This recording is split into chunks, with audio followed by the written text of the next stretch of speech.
ជំរាបសួរពុកម៉ែបងប្អូនទាំងអស់គ្នាចឹងថ្ងៃនេះយើងនាំគ្នាទៅទិញទុរេនញ៉ាំម្ដងដោយសារមួយរយៈនេះនៅបាត់ដំបងគឺល្បីមែនតែនET ដែលគាត់លក់មាសផងលក់ទុរេនផងអ្នកទាំងអស់គ្នាមានទាំងទុរេនដែលបកស្រាច់ហើយនឹងទុរេនទាំងផ្លែចឹងនេះគឺជាផ្លូវដែលយើងទៅកាន់កន្លែងលក់ទុរេនហ្នឹងគឺយើងជិះតាមស្ទឹងសង្កែហ្នឹងរួចហើយយើងបាត់ទៅផ្លូវរោងចក្រតាមផ្លូវបេតុងតែសិតមែនតើអ្នកគ្នាទៅដល់គឺគាត់បិទបាត់តែយើងនៅតែ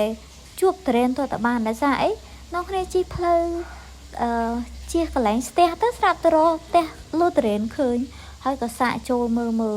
ទុរេនពួកគាត់ច្រើនមែនតើរាប់តោនណាតើគ្នាគឺគាត់មានចំការខ្លួនឯងតែម្ដង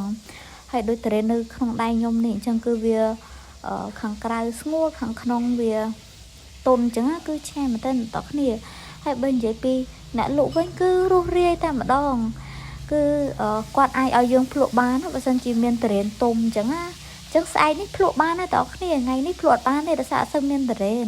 ចឹងអ្នកគ្នាអាចទៅទិញស្អែកបានចំពោះទីតាំងគឺនៅក្បែរវត្តពោវានឹងឯងហើយតម្លៃវិញគឺ